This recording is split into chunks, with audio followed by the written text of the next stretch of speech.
But the base use case of LayerCake is a trustless bridge with the ability to add arbitrary call data so that you can do stuff. What that does is it essentially makes transactions across chain composable. And so if you take a smart contract platform with this novel data capabilities, and then you put two strong bridges around it, what you actually end up with is this utility layer that can serve essentially a very, very wide set of the blockchains.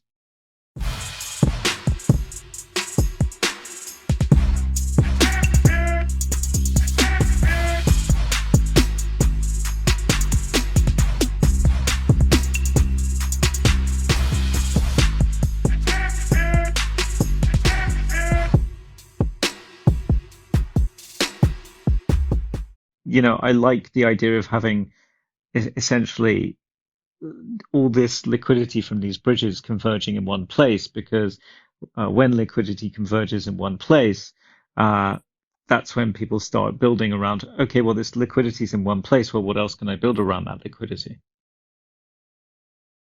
Welcome to the DeFi Standard, and this is Mickey B. Fresh.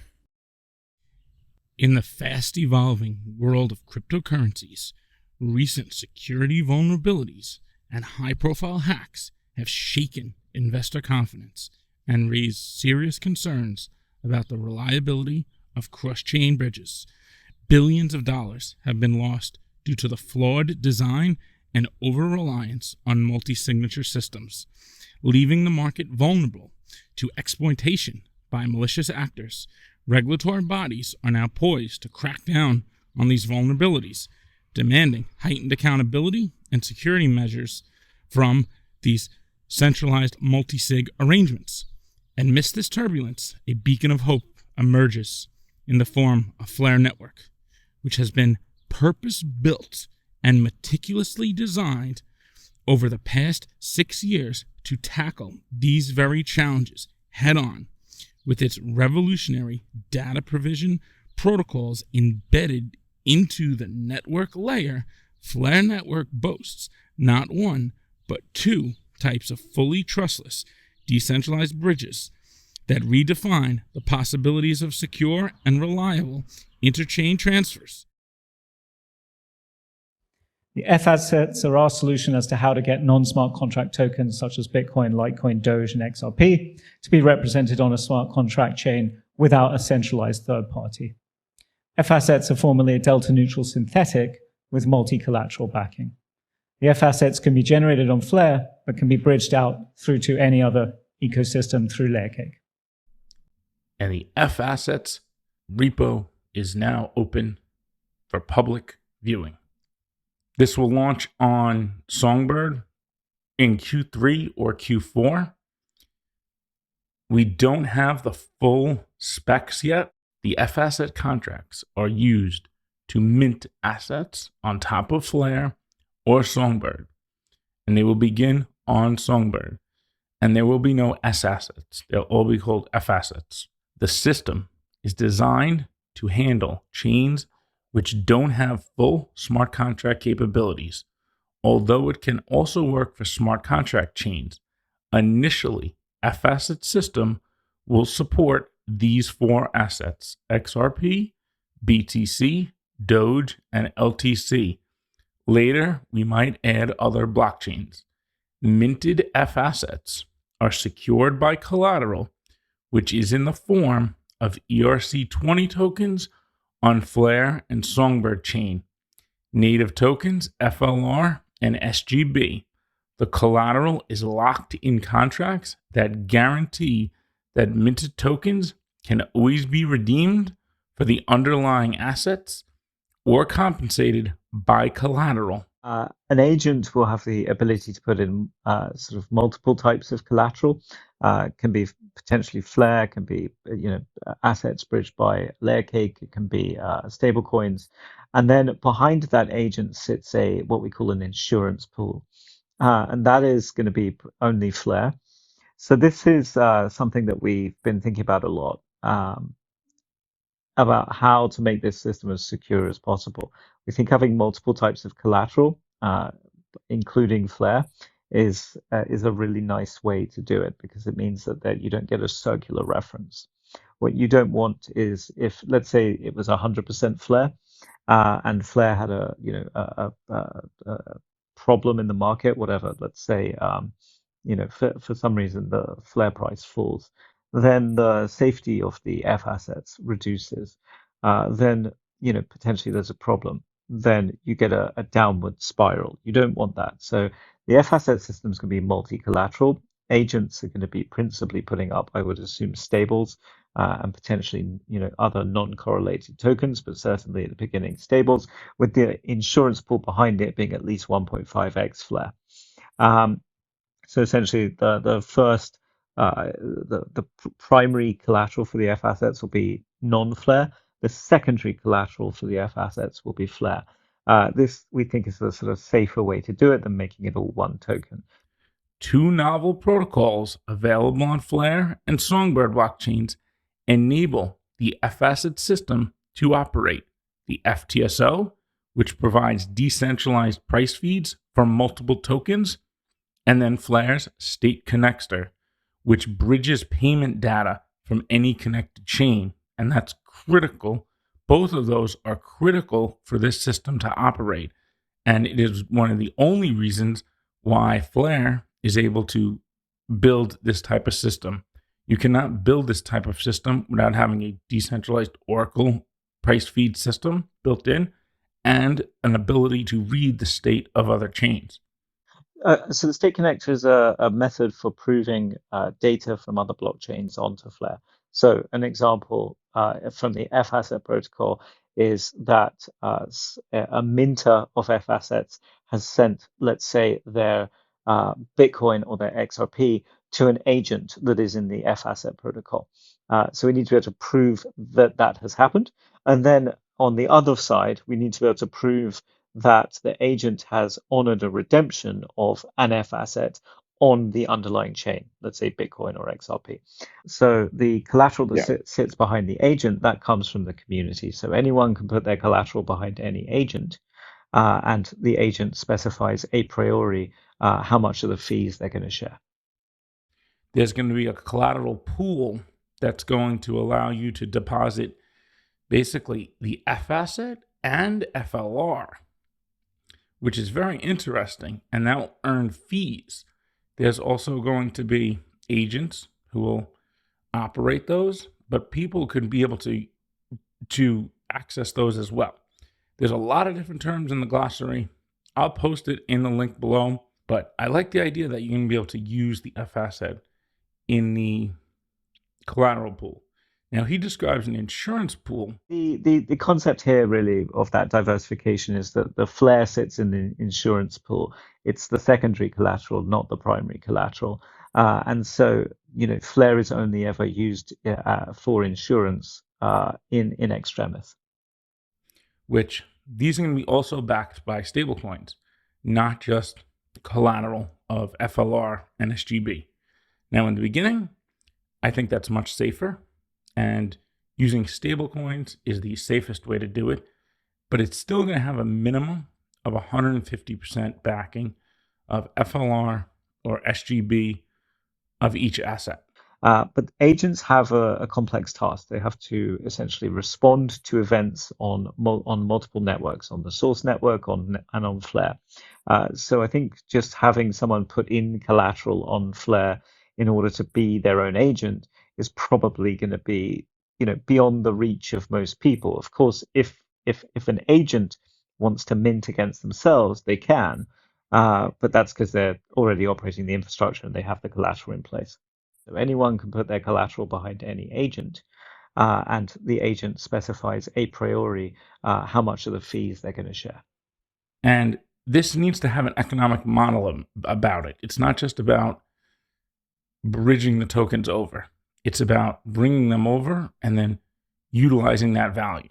So the F assets will come with a FTSO vote, which is going to be very important and will help decentralize that system even further by adding different vote power. Instead of just Flare votes, there'll be F asset votes too. And there'll be the cross-chain incentive pool which will pay out to those who mint assets on Flare.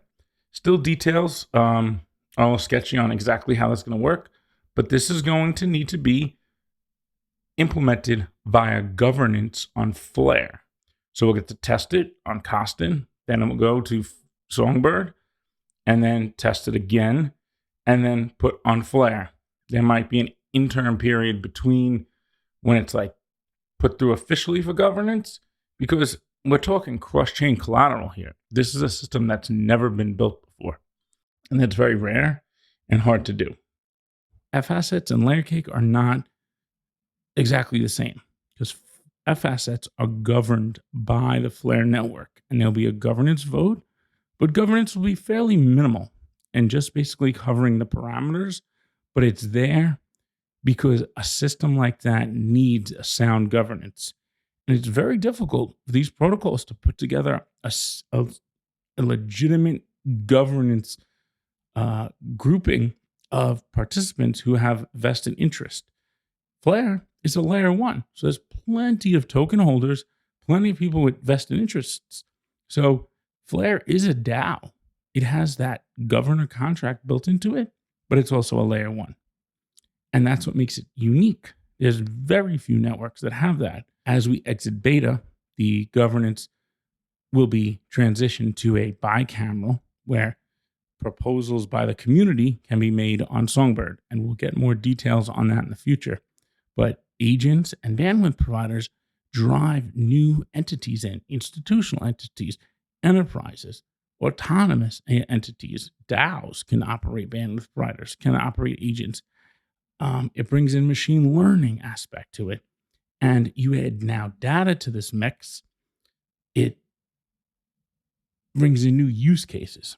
But the base use case of LayerCake is a trustless bridge with the ability to add arbitrary call data so that you can do stuff. What that does is it essentially makes transactions across chain composable.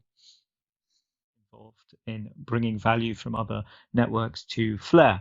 And so if you take a smart contract platform with this novel data capabilities, and then you put two strong bridges around it, what you actually end up with is this utility layer that can serve essentially, I don't want to say all of blockchain, but a very, very wide, set of the blockchains.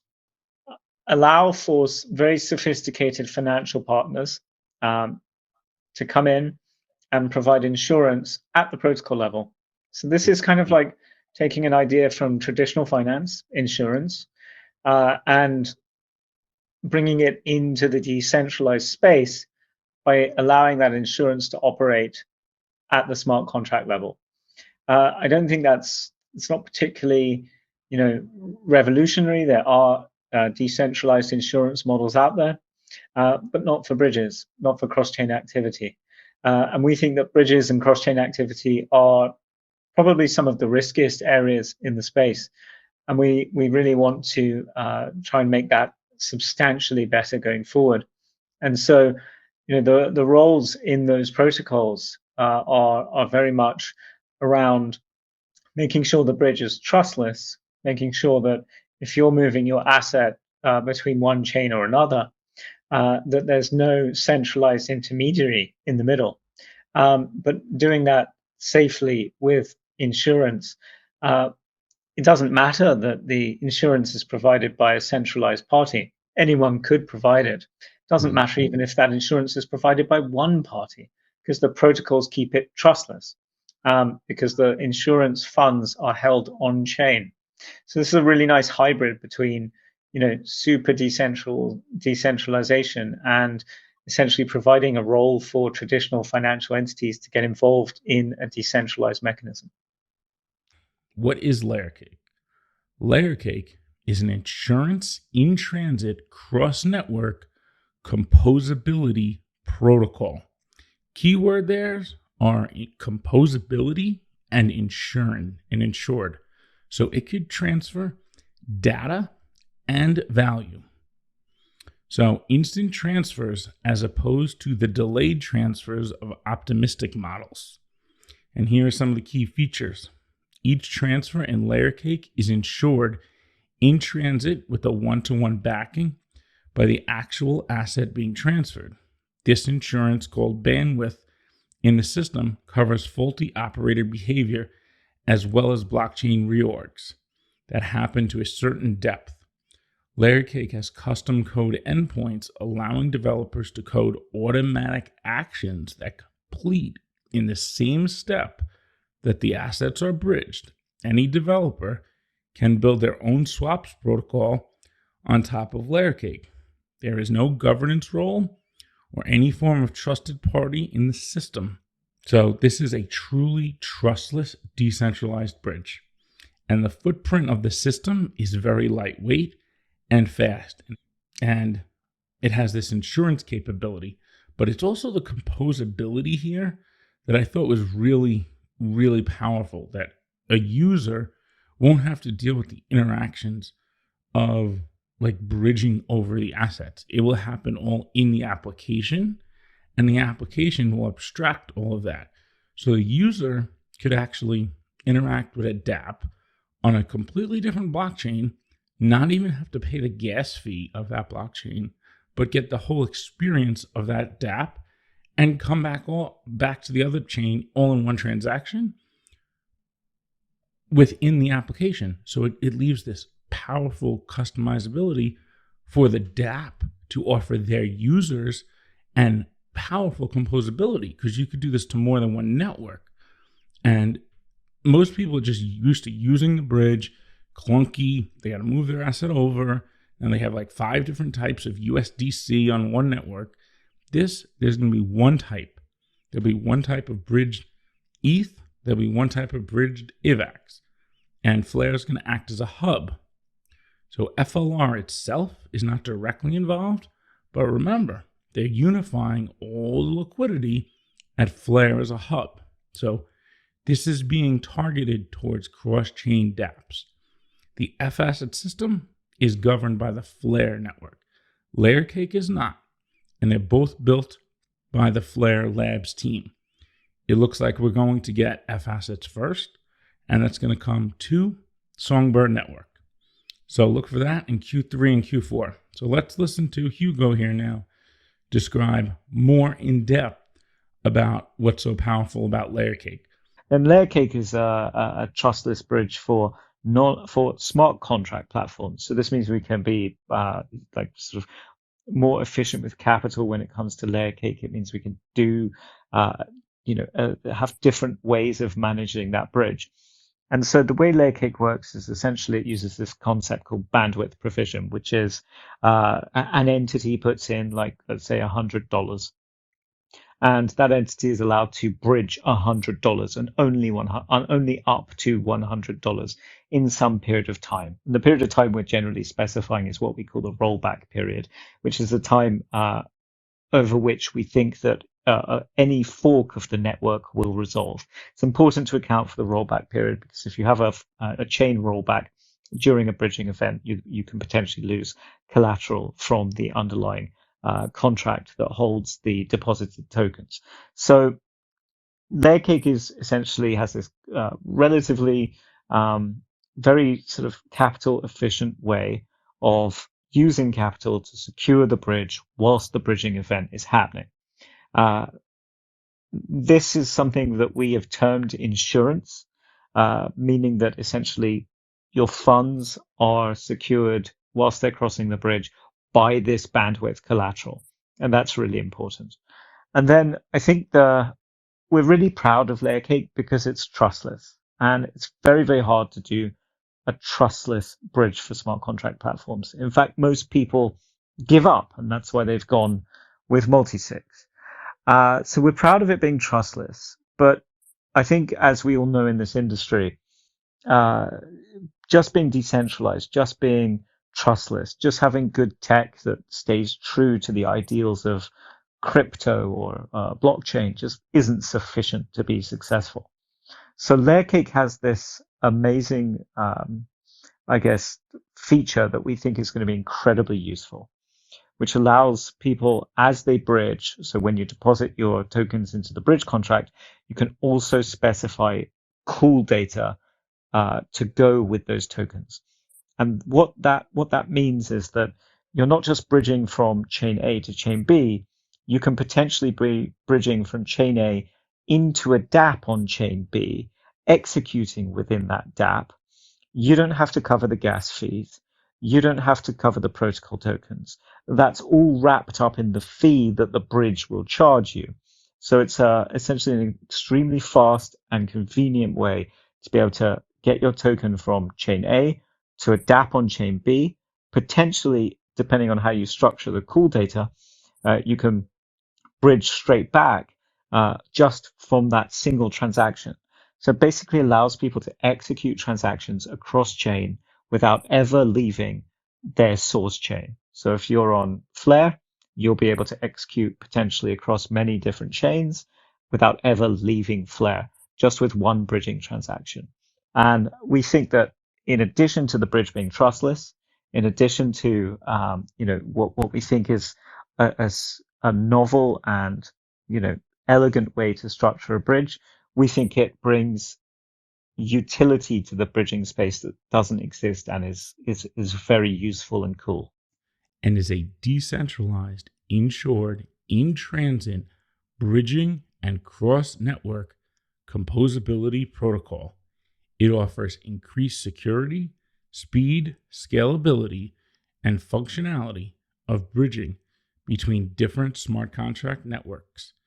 And why is this important? Because existing smart contract bridge designs suffer variously from centralization, poor safety guarantees, fragmented liquidity, latency, and chain reorganization risks.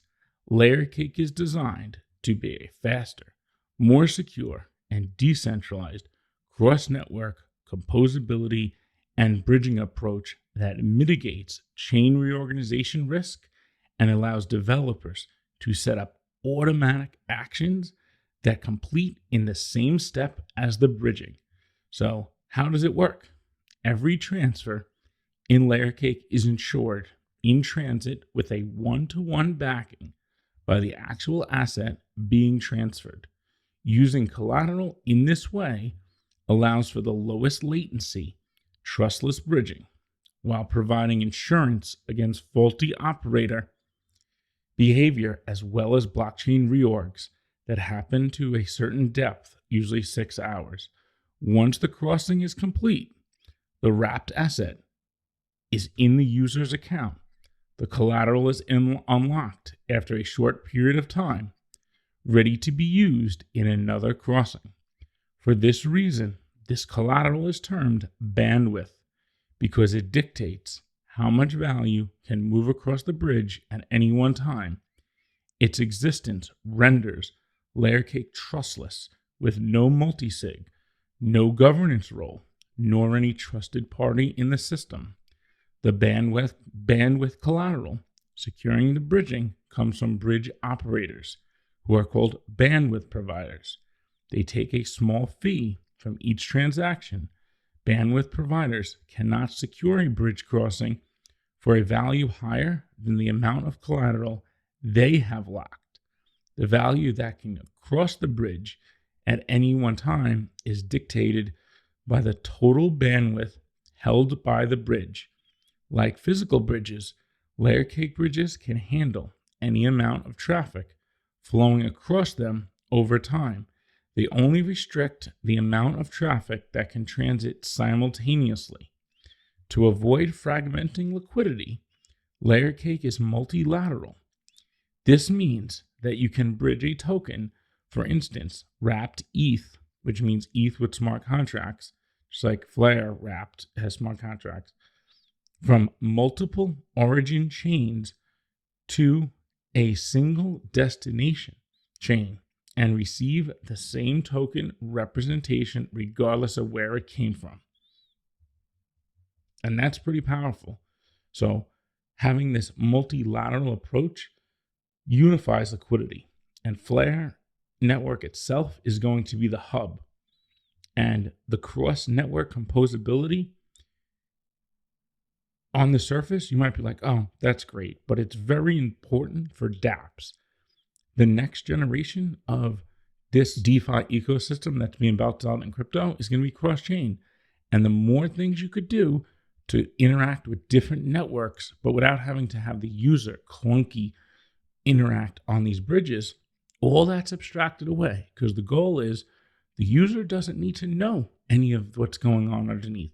They just want to know what the action is that they're doing and say it's an arbitrage move through Uniswap and back with a certain asset. That's all they want to focus on. They don't need to focus on the underlying pipelines of how that worked and the intricacies. Then the way we think that it's preferable for it to work would be for all routings to go through Flare, at least in the first instance, as a hub. So you want to go from Ethereum to Cosmos, you're actually going ETH, Flare, Flare, Cosmos. And you can handle that because of the cool data.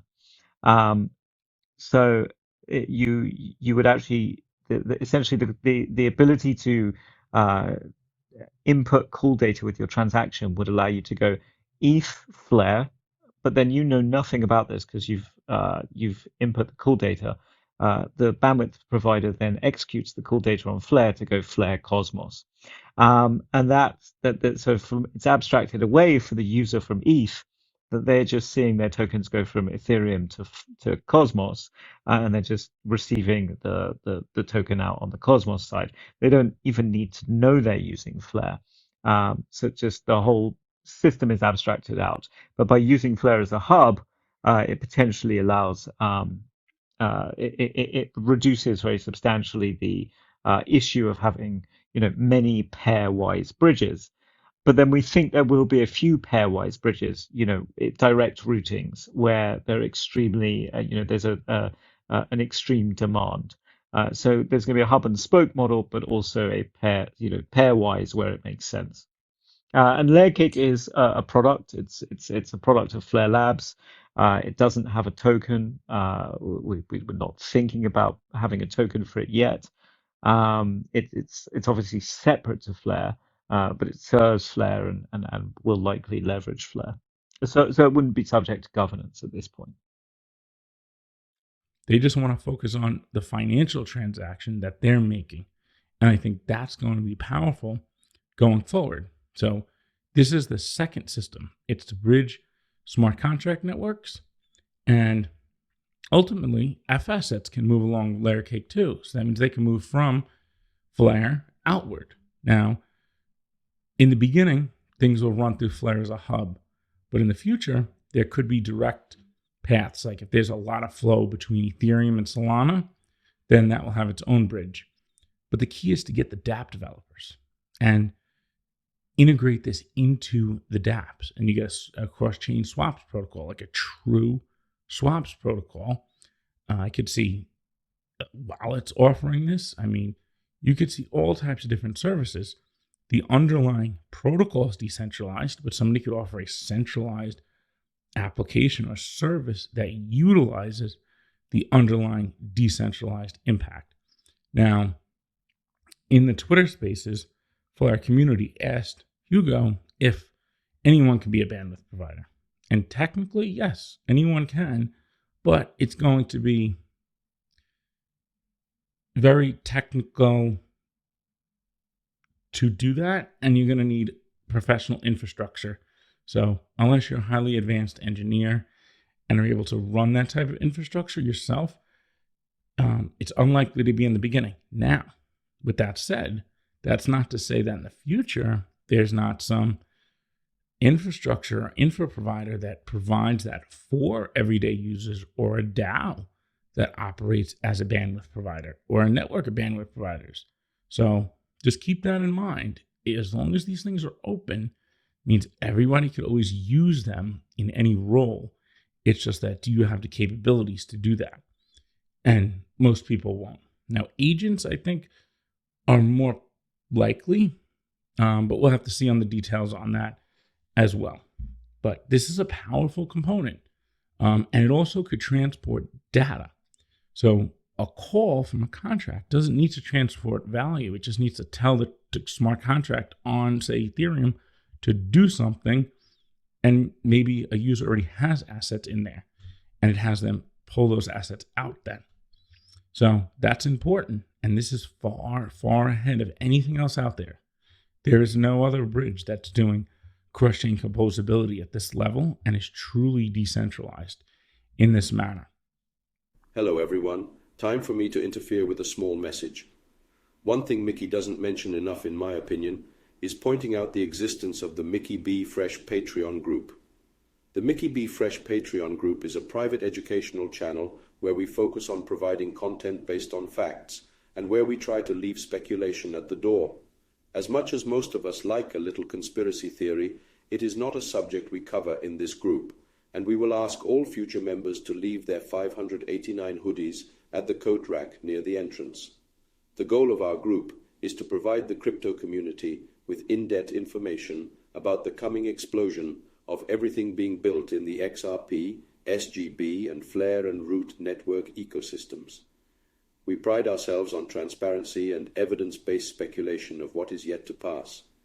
We have a large number of knowledgeable and helpful members who are willing to share and help you out with all the questions you have.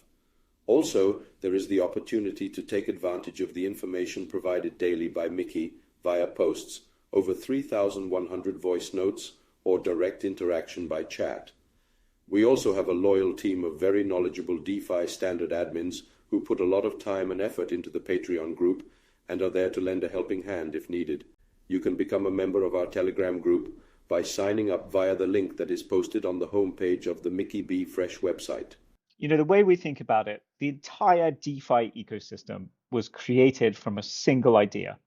Well, what happens if I issue a token and then I create an app around that and other people have composability around those applications? So suddenly I get this proliferation of applications based essentially around composability. One app is doing one thing, it's allowing you to lock a token and borrow stablecoins against it. One app is doing another thing, it's a DEX. So suddenly I have this composable ecosystem. That's one idea.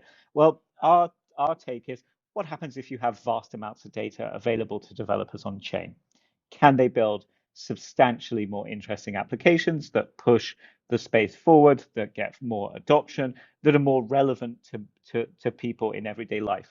Because the answer is DeFi is not actually that relevant to 99% of people on the planet. It's relevant to some people that are interested in blockchains and have the capability to use DeFi.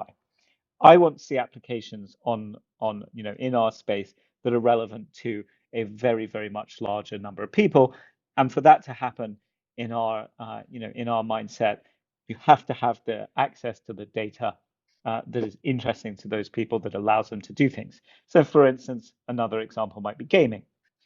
Being able to tell who's done what in a game or won a particular round and then reward them an NFT. Very basic functionality, but gets built out from there through composability. So, that's the whole sort of theory behind Flare. My question is about scalability in LayerCake.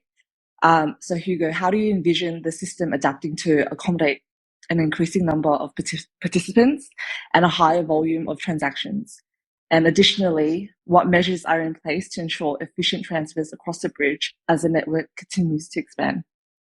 Sure. So if you think about it like this, if I have $1 of collateral in the bridge, I can bridge $1 every period. Depending on what my rate of return on that dollar is, it's either going to attract more people to put more dollars into the bridge as collateral or less. LayerCake, if you take the mathematics of it and you compound it over a year, at full bridge utilization. So if the demand for collateral exactly meets the demand for, if the demand for bridging exactly meets the amount of collateral, then the return on LayerCake would be sort of in the hundreds of percent. You'd be making 2 or 3 times your money per year. And that's with compounding. Without compounding, it'd be about 146%. So that's an insane amount of money for anyone to make. So therefore, we expect essentially there always to be slightly more collateral in the bridge than there is demand for bridging. So that's kind of the solution to you need collateral. Okay, how do you get collateral? We need to be able to provide as much bridging as possible. How do we do that? Well, the answer is to have a potentially very, very high return at full utilization, such that at less than full utilization, you have sufficient collateral in the bridge to basically satisfy all demands at any point in time and still earn a very good return. Right. What is the role of the bandwidth provider? So they provide the safety to the bridge, and they also essentially interact with the smart contracts. So the bandwidth provider puts in collateral. Let's say a bridge is transporting USDC. They would put in USDC as collateral, and they are able to bridge in a certain time period up to the amount of collateral that they have put in. So let's say cumulatively there's 5 million USDC in the bridge, then the bridge can move 5 million USDC in a period, and that period rolls over at the slowest rate at 6 hours. So that means that essentially the collateral is rolling over. So the bandwidth provider is able to earn on that collateral the bridging fee every 6 hours, compounded over a year. That's extremely valuable to the the bandwidth provider. Which means that it means there should be a decent amount of collateral in the bridge, which is what you're looking for. But the collateral secures the bridge, and then there's what we call a negation process for if there's a time when that bandwidth provider goes rogue, and the negation process essentially stops a rogue bandwidth provider from causing a loss to the bridge. That's why we call it an insured bridge. I like the idea of having essentially all this liquidity from these bridges converging in one place, because when liquidity converges in one place, that's when people start building around, okay, well, this liquidity is in one place. Well, what else can I build around that liquidity? So let's look at some of the use cases that we think Flare improves by providing data at scale and at lower cost. So obviously bridging, the F-Asset protocol relies on our data protocols. It opens up the use of non-smart contract tokens on Flare through decentralized bridging based on Flare's data protocols. A relay system where the relay nodes can be staked on Flare and slashed via the stake connector proofs, which would enable safer communications between an arbitrary set of chains. New and useful DeFi products can be built leveraging new data and/or data that is currently too expensive to access via traditional oracles. The gaming economy and reward system can be expanded and innovated upon by harnessing Flare's ability to cheaply prove large amounts of Web2 API data. Smart contracts on Flare can be triggered by events external to the chain, and this creates new forms of cross-chain or cross-domain, so between Web2 and Web3, economic models that can be developed. DAOs can be built that react to events automatically, reducing the response time to organizing a vote. And, as identity, as the industry becomes more compliant, a wide array of data points can be attested onto Flare to generate a comprehensive profile of an individual's or an entity.